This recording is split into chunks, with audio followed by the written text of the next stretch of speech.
from the greatest city on the planet Earth. It's the Tom and Mickey Show. Everything is showbiz. Lights, camera, action. Presenting Melissa Manchester, Whenever I Call You Friend.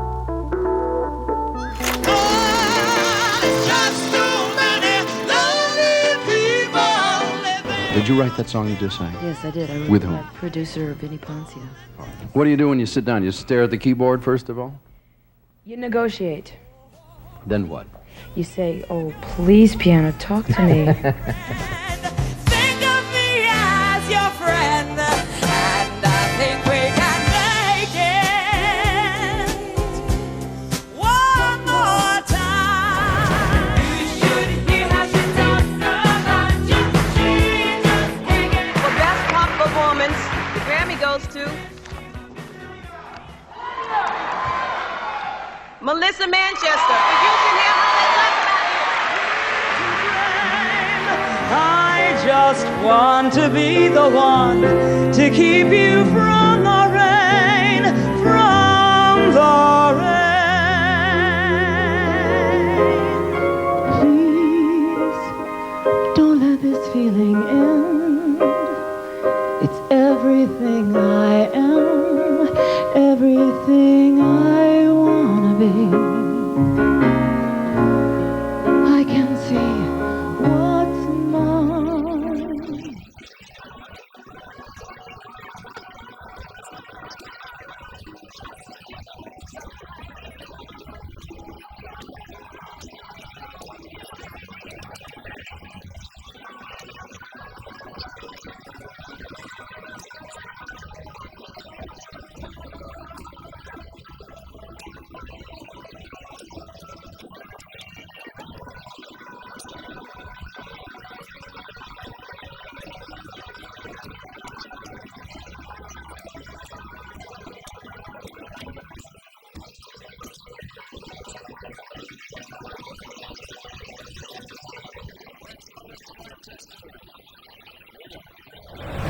We couldn't love you more. We are thrilled to be sitting here with you in our living room on 56th Street. Back at ya.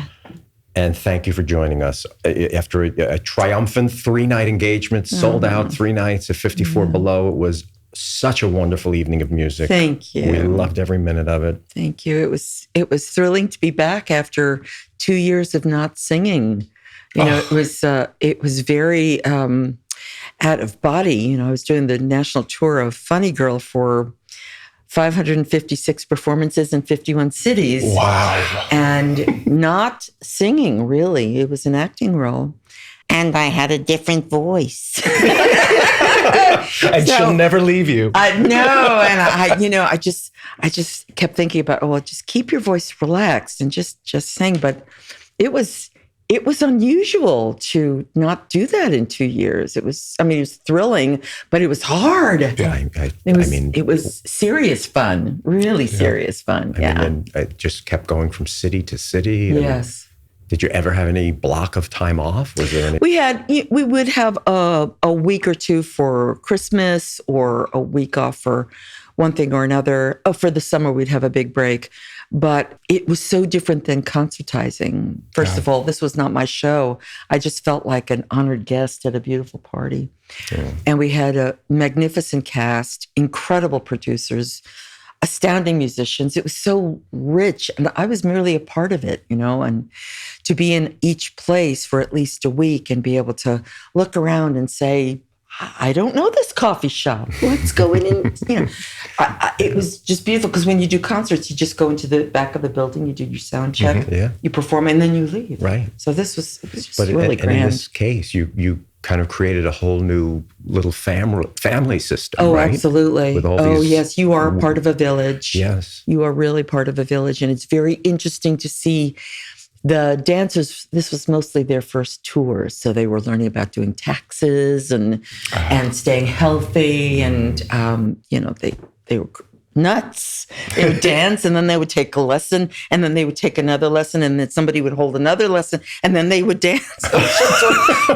Wow! But that's what to they be did. young. Yeah, it was just insane. It was great, beautiful, and the score, of course, was spectacular. Julie Stein and Bob Merrill's lyrics and incredible. And that was the first time you'd ever done something like that for It two was straight not. years? It was not. The first time I did this was in 1986, a very long time in between. I took over for Bernadette Peters and did the national tour of Song and Dance. Oh. And that was terrifying because I was Act One. There was nobody else on stage. Your song. For Act One. Wow. I was song, yes. And I was so naive at the time. I actually got a hold of Bernadette Peters' phone number, and I called her up and I said, I've never done this before, but is this acting or is this a concert? And there was a long pause. And she said, no, this is acting. And it was really hard. Wow. It was really, really hard because not only was I the star of it, but I had a 9-month-old baby and I had no tools. I didn't know what I was doing. But it was for 6 months and I learned a lot. 6 months. Yeah. And your 9-year-old My 9-month-old 9-month-old baby has now made me a grandma. So everything works out, but it was wild, yeah. But this was Funny Girl was spectacular. And now it's back to concerts. And now it's back to concerts and promoting And my this 25th album review. 25th album. Yeah. This Review. was a love letter to the fans. I re-recorded a lot of the charted hits. We have one new song on there. It's not a new song. I mean, I wrote it a long time ago with Stan Schwartz, but as I was telling the story on stage, it had been written as a torch song. And Diana Ross recorded a very lovely version of it. And Raquel Welch sang a lovely version of it to a Muppet on the Muppet Show. And I just wasn't paying attention to it. And several months ago, my collaborator, Stan Schwartz, called me and he said, "Are you ever going to pay attention to our song?" So I gave it another listen with new ears, fresh ears. And I really felt it could shift into a samba feel. But then I thought it could also use an opening verse, an old-fashioned opening verse. So I wrote it, and then we went into the studio, and Stan is playing sax on it. And it's just beautiful. We created this beautiful video, and it's been my most watched video of all my videos, which is really cool. Wonderful. Mm-hmm.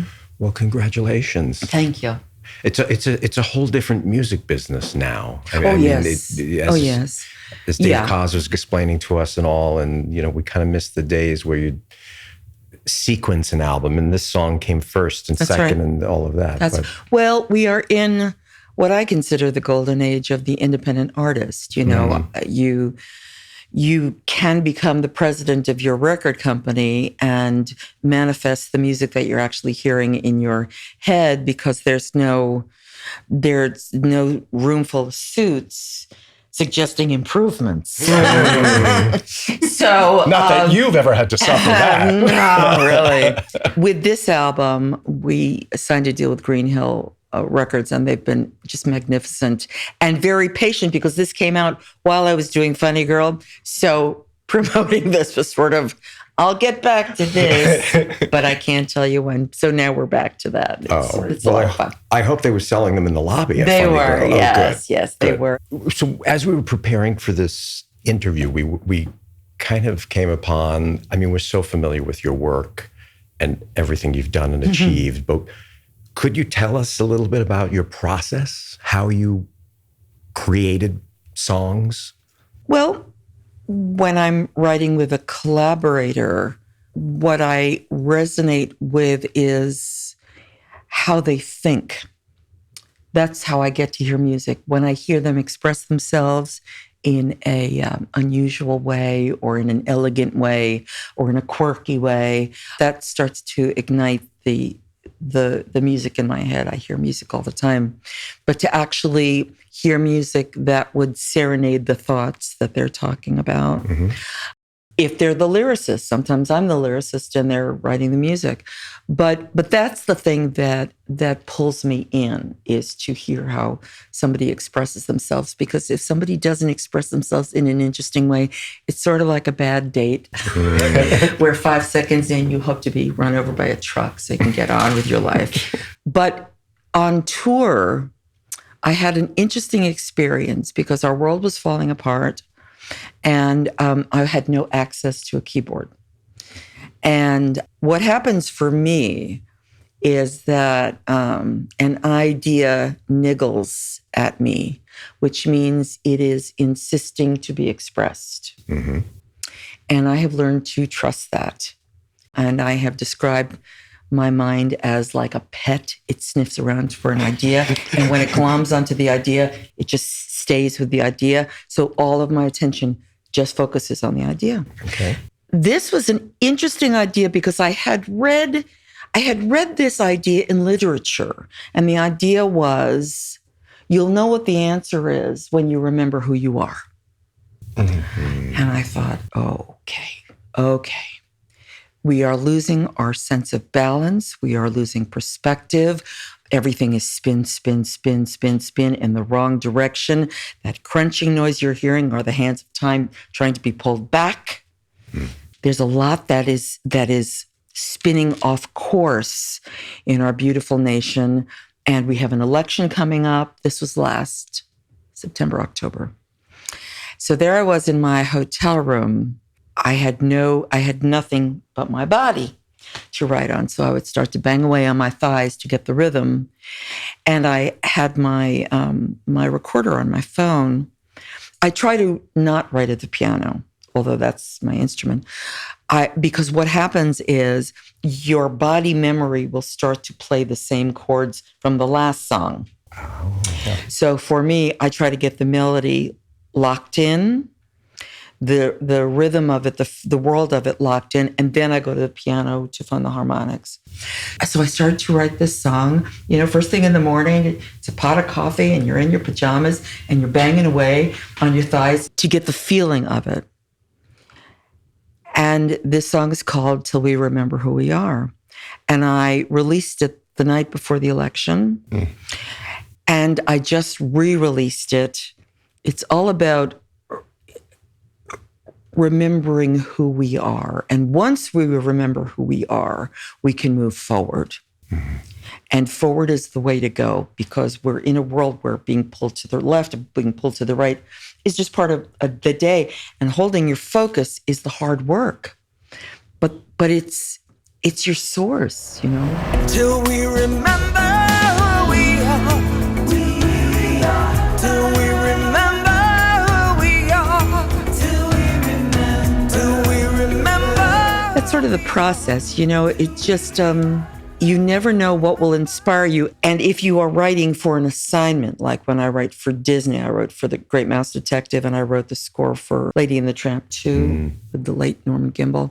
When you're writing for theater, you're in the world of purpose. Each song either has to do with moving the plot forward, or it's talking about a character, or it's some expositional piece. So that's different. Pop writing is just write a song. Just write something. So it's very interesting. And does that chapter now close in your mind and you move on to a new? Well, that's the thing. Your mind is always looking for that next thing. I was commissioned to compose a concerto for piano and orchestra, and it's having its debut July 19th at the Corning Museum in upstate New York. During COVID, I was scrolling and I suddenly saw this magnificent piano playing, and I didn't know who it was. And I just paid attention to the side scrolling of the comments. Turned out to be Jeffrey Beagle, who's professor of music at Brooklyn, and is a concert pianist of note and a visionary.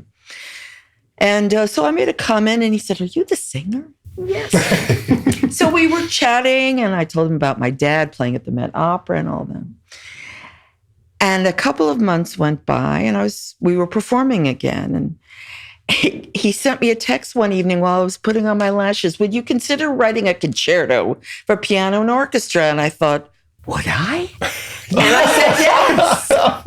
And it took me about a month to compose this 15-minute piece in 5 movements, and it's called Awake.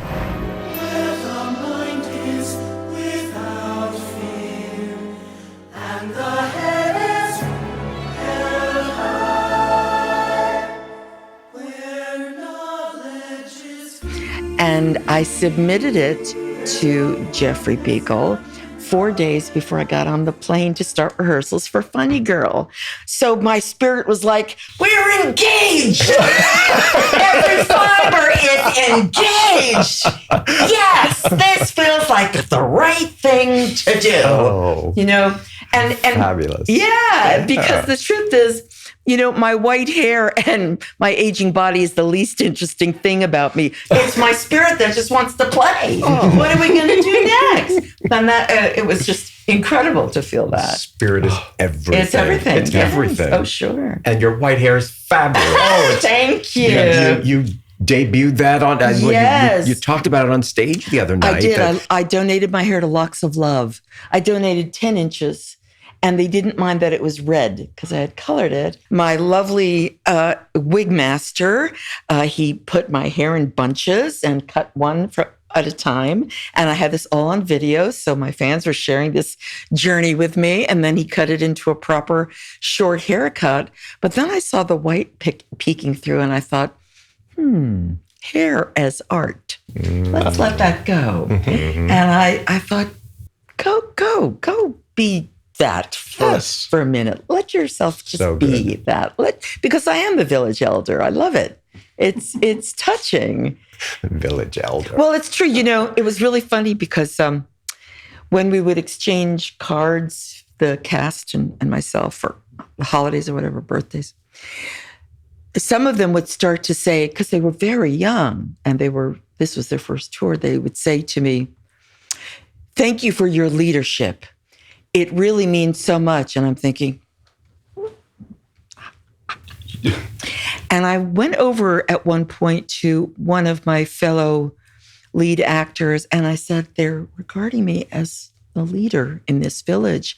And he said, of course you're a leader. You've been doing this for so long. They're looking to you to see how you do it. I thought, okay, I will wrap myself in the mantle of the village elder and it's all delicious. So it's very dear. And that wrap you were wearing on stage on Saturday night. Speaking of wrapping. Thank you. Not just a village elder, royalty. Yeah, thank you very magnificent. much. David Joseph, he's just such an angel. Oh, goodness, they are fun. Oh, And his husband? David and Danny. David and Danny. Yeah. Oh, they were a hoot. Yeah, they're exceptional They people. were so much fun. Yeah. Well, you just mentioned your dad, and he was a bassoonist with the Metropolitan Opera. for- And my mother, for about 30 years.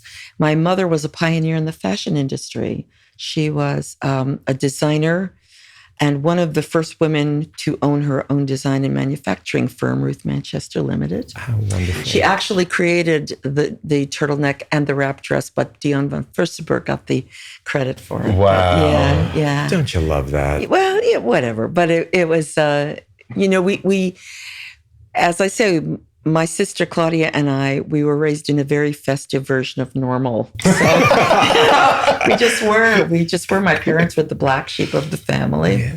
And when my dad would have rehearsals in the afternoon, if he couldn't, and my mom was working, if they couldn't find a babysitter, he would take me to the Met, to the opera, the old Met between 38th and 39th. How beautiful. He would put me next to one of the flymen who pulled the curtains, and he'd say, "Stay." I was 5. Stay. And he'd go into the pit and play. And I have cellular memory of the sound of taffeta in this ear, because the flyman was here pulling, and the thousands of yards of taffeta of the singers and the chorine and the stars. It was La Bohème, and Anna Moffa was the star. And it was just, it's just remarkable. It's a remarkable body memory to have that. Is taffeta a possible lyric for a new song? Could be. It could happen. Could be. It could happen. Yes. So you grew up in an artistic Very, family, and very. show business was encouraged. Yeah, you were doomed to be brilliant. I was doomed. We were doomed to be brilliant. Yes. And of course, we lived for a while in the Bronx, but mostly on 88th and Broadway. Oh, that's great. The New Yorker movie theater was our street. And that neighborhood was spectacular. You would trip over adventures. A lot happened when I was 15, 16, 17, 18. We were on 88th and Broadway and 83rd Street and Broadway on the other side, on the east side of the street. Upstairs, there was a great big sign that went up and it said Children's Television Workshop. It was the first season of Sesame Street. I banged on the stage door. There was no security then. An old guy who was the stage manager said, "What do you want?" And I said, "I want to do something." And he said, "Okay, go to the editing room." So I went to the editing room. I was a gopher. And the discussion in the editing room in the first season of Sesame Street was, what would happen to the integrity of the show if we came out with a line of toys? Ta-da! This one. Yeah. And then years later, I got a chance to be on the Muppets show with brilliant Jim Henson. Sweet love showing us a heavenly light. I've never seen such a beautiful sight. How was that? Well, it was very hard work because the setups for each scene, all of the stages were raised because the puppeteers were underneath. And they're looking at monitors and moving the Muppets, which are built on site. It was spectacular. We shot in England, and I never saw England at all because the days were very long. I'd get out of the studio at around 11 o'clock at night. Gillian Lynn, the brilliant choreographer who choreographed Cats, was our choreographer. You were in another world. You were in the Henson world, the world of Jim Henson, Frank Oz, Jerry Nelson, all the Muppeteers. They walked me through the factory and you were looking at something and suddenly there were eyes on it and you thought, oh my God, I'm in relationship with a Muppet. And at one point I sang Whenever I Call You Friend. It was a new song then. Mm-hmm. And they had me at an upright piano and the Muppets are all around me. And I'm singing to them because we're in relationship with Animal and Kermit and Bert and Ernie. And it was dazzling. It was dazzling. You just felt your brain get very fluid and soft, and it was beautiful. But hard work. I bet. Yeah, it was beautiful because they were so clear in their vision, and they just wanted it to be fantastic. And fantastic it was. Whenever, if we're having a particularly sad moment, go to some Muppet clips. Go to some Muppet clips. Oh, amazing. Yeah. Lift yourself up. Oh, yes, absolutely. Brilliant. One of the stories we remember hearing you tell is about how when you were a young songwriter and you were just meeting Barry Manilow and Carole Sager and Peter Allen and you said something so beautiful that when one of you had a success, it was everyone's success. Yes. It wasn't like a competitive feeling. No. The world was much quieter than it is now. Yes. There was no social media. So there was a coffee shop that I knew that this one and that one would hang out at a certain time. And you would just sort of drop in and wait and people would show up. And you would hear about who got a meeting with a publisher or who got a possible audition for a record company or who was going to be on the Johnny Carson show. I mean, it was just, and we were all so excited because it was all so hard. We were always auditioning and always submitting and always being summarily rejected. And then for me and for Manilow, we would sing commercials and we'd save some more money and make a new batch of demos and send them out. So it was really organic to be excited for anybody who got a meeting, because it was a move ahead and maybe we would find out about a new connection. Barry and I were singing jingles at the time, and it was an incredible way to make a serious living. We were right after they stopped making commercials for cigarettes. So we couldn't make that money. That was pot of gold, apparently, at the end of the rainbow kind of money. But we did all right. And that's how Manilow and I got close, because we were singers together. And then he hired me to sing on a beautiful song of his, a duet called Nothing in This World, which was one of his early songs. And then he introduced me to Bette Midler, because he was her new music director. And she was playing in the Continental Baths then. And I was playing at an incredible club up the street. Nobody remembers it, but it was called The Focus. I knew he was bringing her, and I had just seen her on the Carson show, and she did shaboom, shaboom, and tore the place up. And it was so thrilling, it was thrilling. And I went over to her, and Barry introduced me, and I just congratulated her, because it was huge. And I said, just fantastic. What are you going to do next? And she said, well, I'm getting ready for my first Carnegie Hall concert. And I said, wow, are you going to have any background singers? And she said, I don't know. Would you like to sing in back of me? And I thought, well, I'd actually like to sing instead of you. But in the meantime, I'll sing in back of you. So I was the original Harlette. Wait, you thought that or you said that? I thought it. I didn't say it out loud. But I did tell her. To clarify. No. But at the Kennedy Center Honors, I was one of the people who paid tribute to her. And I told that story on stage. Oh. And she got a good laugh. And it was so sweet. Yeah. But I recruited Gail Cantor, who was also a jingle singer, and Merle Miller, who was also a jingle singer. And we became, originally it was called the Red Light District, and then MGM, because that was our initials, and then the Harlettes. And the first place we played was at the Continental Baths. And it was fascinating because it was not long after Stonewall. And the Continental Baths, did you ever go? No. Yeah. It was too late. Yeah. It was a very interesting place. All the fellas walked around in white towels. And when the performances started, they had black lights, so the towels would glow. And if they didn't like you, they would throw the towels at you. But they loved that. But you got to have friends.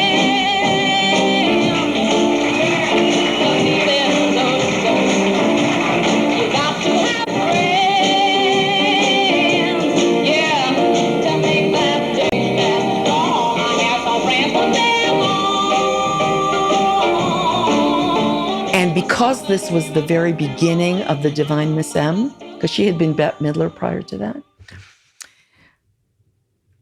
her mentor, her Svengali, Bill Hennessy, was the one who created the persona of the Divine Miss M.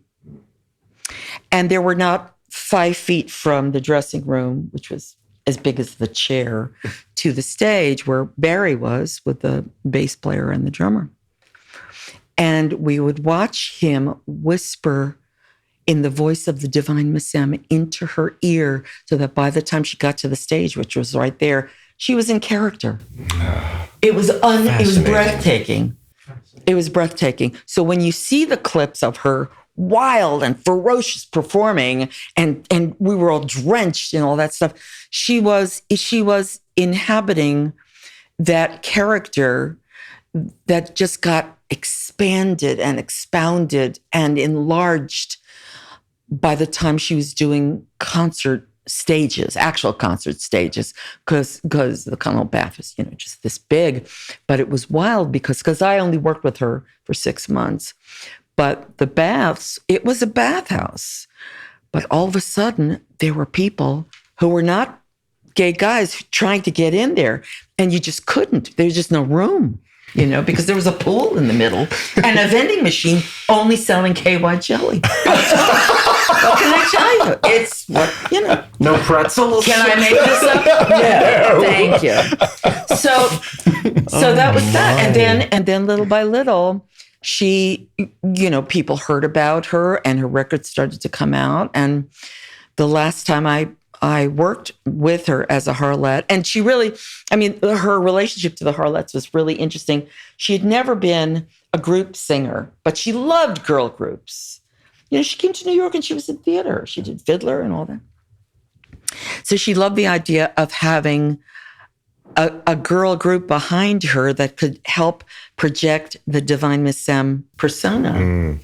So we had to learn the attitude, and we were choreographed to a T. My late mother designed the first costumes, and Norma Kamali took over, and young Norma Kamali, she did all of our costumes, and it was fantastic. And the last time I played with her, 6 months, I played with her at Mr. Kelly's and some other places, but the last place I played with her was at Lincoln Center on New Year's Eve. And unbeknownst to me, Carole Sager was in the audience. And that's how we met. Carole called me a couple of days later to sing on a demo, and I did. And then she asked me if I wrote. And I was a staff writer at Chapel Music at that point. And I said I did, but I hadn't ever written with anybody. So we started writing, and it was lovely. But it was years later when I found out that I was the first artist that she actually wrote for. Because Carole was a writer for hire. She was a brill building writer, you know. She'd always have a demo in her pocket, and you know.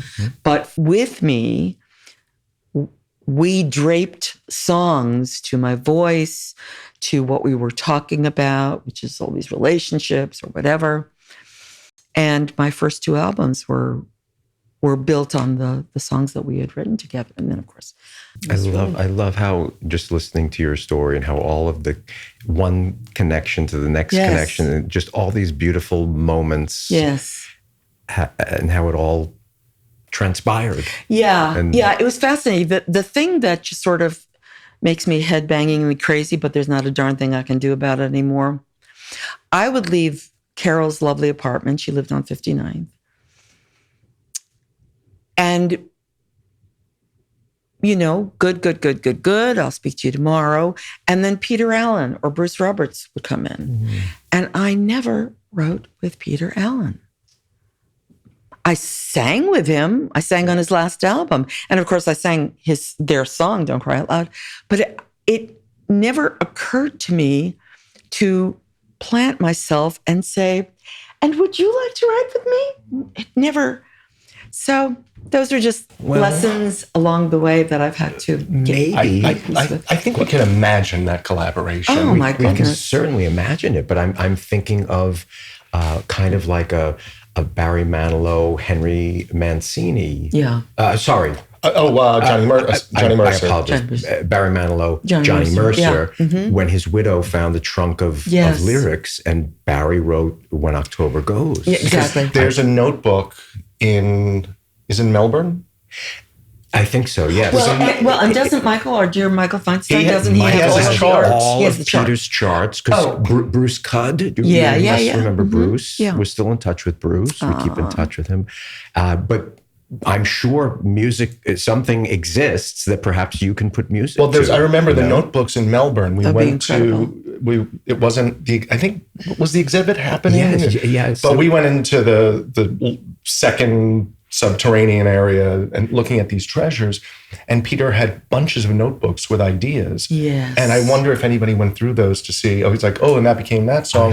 And apparently what Michael Feinstein told me is that his family had no idea. They didn't know what they were looking very at. Involved, yeah. So, but all of many of his artifacts and just the memorabilia from his life and his notebooks and his costumes are there in Australia. He was so fantastic. We have to talk about Peter Allen. Please, hurry up. You know this he couldn't wait too long. Oh my God. Tell me, what would you like to know? As a preface to, so in April of 2019, so 6 years ago now, that is. Wow. God, yeah. All day, every day, we sell real estate, but the two of us come from show business backgrounds. Mickey produced theater. I was a singer. I recorded 2 albums. On my album, I recorded Love Don't Need a Reason because at that time in my life, my epiphany with Peter Allen. So I went to see him at the age of 20, 1990, Westboro Music Fair, Long Island, 5 nights, sold out, packed to the rafters. And I go in as a 20-year-old with some friends. All I knew about Peter Allen is he wrote a song called You and Me, We Wanted It All. Yep. From my hero, Magnificent. Frank Sinatra. Yep. Who I was a crazy Sinatra fan. That's another story. That's episode 7, I think. Who wasn't, right? I knew that I was gay. I had not said it to hardly anyone except a friend from high school, and that was a couple of years before. And I felt myself pulling away from my family, and I had very close with my family, but I felt that I had to hide this terrible thing in 1990. Yeah. But I'm sitting there at Peter's concert, and I cannot believe that all of these nice suburban people in Nassau County, Long Island, are going berserk for this. Yes. He's dancing on the piano. He's with maracas and 5 costume changes. And I was just like, what is this? Right. It was miraculous. It was for miraculous, me. yes. And then late in the show, his 11 o'clock number was Love Don't Need a Reason. Love don't need a reason. Love don't always rhyme. But love is all we have for now. What we don't have is time. And I sat there. If your heart always did what a normal heart should do, if you always play a part instead of being who you really are. And I just was like, wow, okay. And then by the end, and love is never a crime. Amen. And I came out of that theater that night and my life changed. That's my Peter Allen story. And I got to see him twice in concert. I met him through Mark Sendroff. And I swear, if we could have him with us today, he would have been having a lot of fun with us over the weekend. Wasn't he something? Right? Wasn't he something? But in April of 2019, we went to Michael ahead of time and we produced and directed that show, a tribute to Peter's Which was 75th birthday at Jazz at Lincoln Center. And that was really one of the highlights in terms of us having a show business outlet. An outlet for our energy and our spirit to It was so joyful. It was so joyful to be a part of. Yeah. The first time I heard Don't Cry Out Loud, I heard him sing it very quietly. And I thought, well, this is just the greatest lullaby ever written. And of course, I knew that Carole had written the lyrics. But in those days, because I was so busy, there was a period of 5 years where I wrote an album, recorded an album, and toured an album. I don't remember any of those years. I see the albums.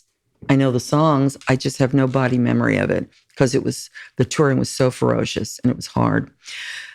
But when I first heard Don't Cry Out Loud, and there's a cachet of people who are sure that they presented me with Don't Cry Out Loud, and that's fine. That's fine. But I do not recall, because of that time and my busyness, whether anybody from the record company said, how do you hear it being done? Because in my mind, it was always going to be very quiet. So I walked into the studio and it was big, relentlessly large. I think I read a quote where you said the cannons were ready. Yeah. And there was no time. I had to sing. There was no time to adjust. There was no time to ask anybody, what happened? I thought we were going to do this with the piano. I mean, there were 50 people in the studio.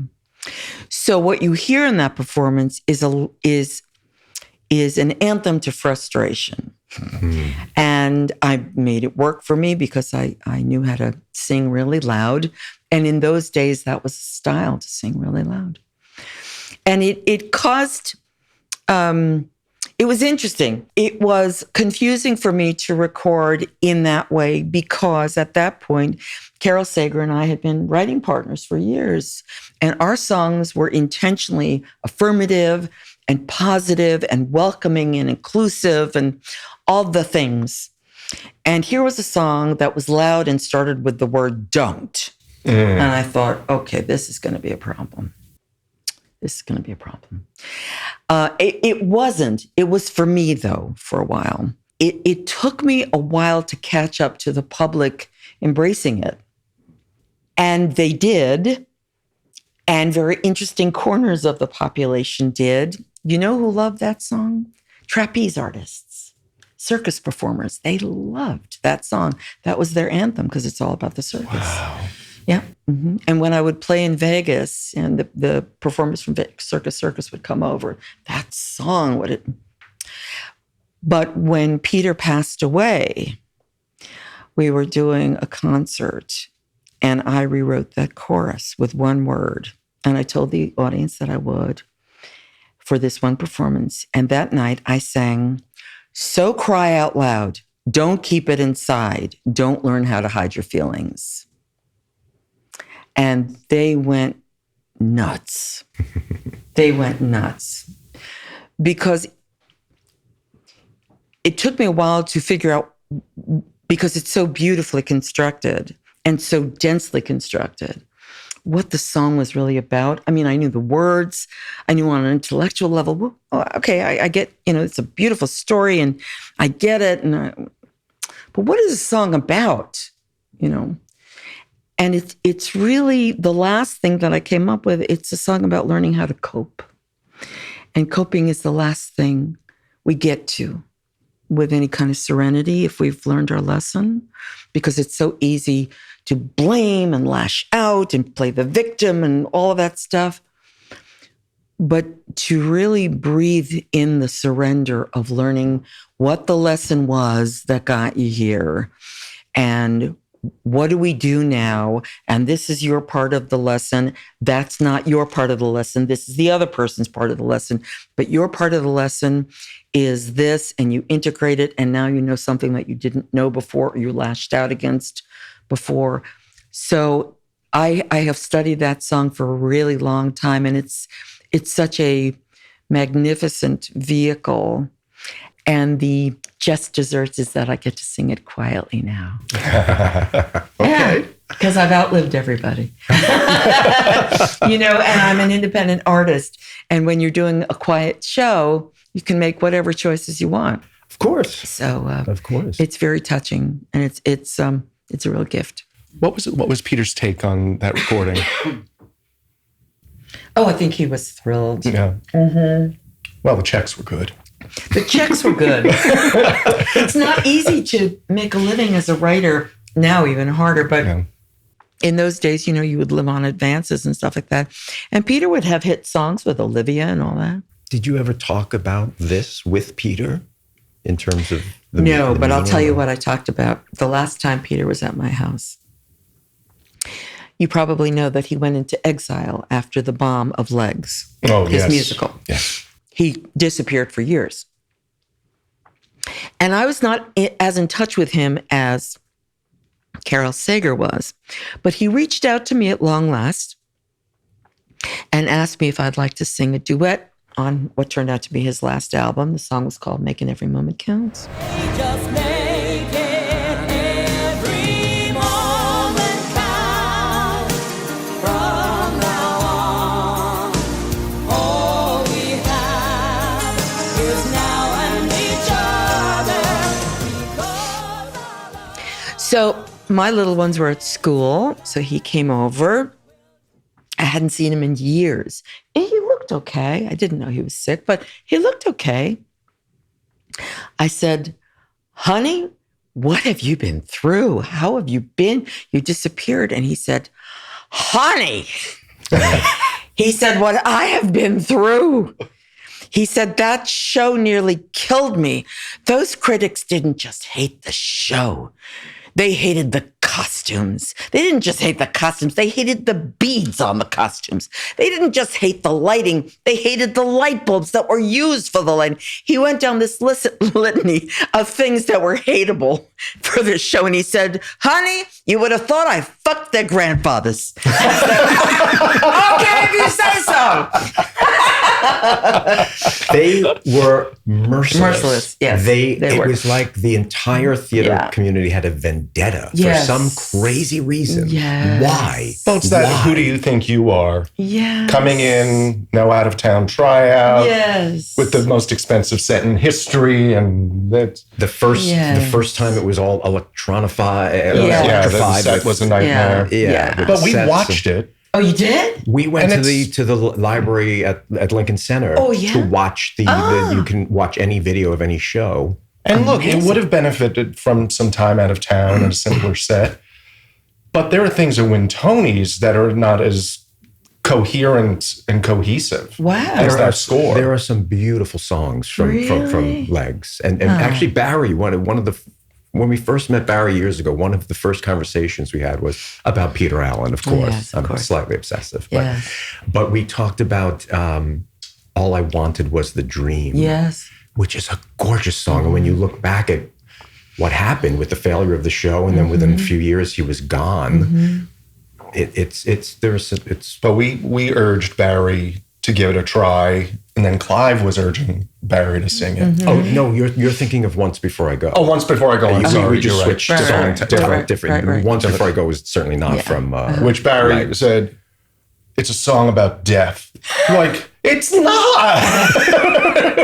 But Barry's been singing Once Before I Go. Yeah. He's been singing it, and Interesting. he's fantastic. I mean, that's right up his alley. So. Yeah, I mean that's part of the gift of the longevity in this career is, I maintain that an artist lives in chapters. We all live in chapters, but an artist lives in chapters, and it's reflected in the art. And to have been a part of Carole Sager's world and Peter Allen's world, and what the record industry was like and what was being played on the radio at the time. I mean, when Midnight Blue came out, and that was Carole and my first hit, that was before computerized programming. That was when disc jockeys still chose and listeners chose, and then it changed. So it's all different now. And I don't mind the part that I have, because I'm no longer looking over my shoulder. I just do my work. Yeah. Well, thank you, Melissa. You're so welcome. has I love you been so much. A magnificent conversation. We love you. I love you. He loves you. We love you. And if you feel so inclined, though you don't need to, would you mind playing us out? Let's hear some good news for the lady. She's coming up from far behind. And if she seems a little slow, it only goes to show that everything will grow in its own time. Everything will grow in its own time.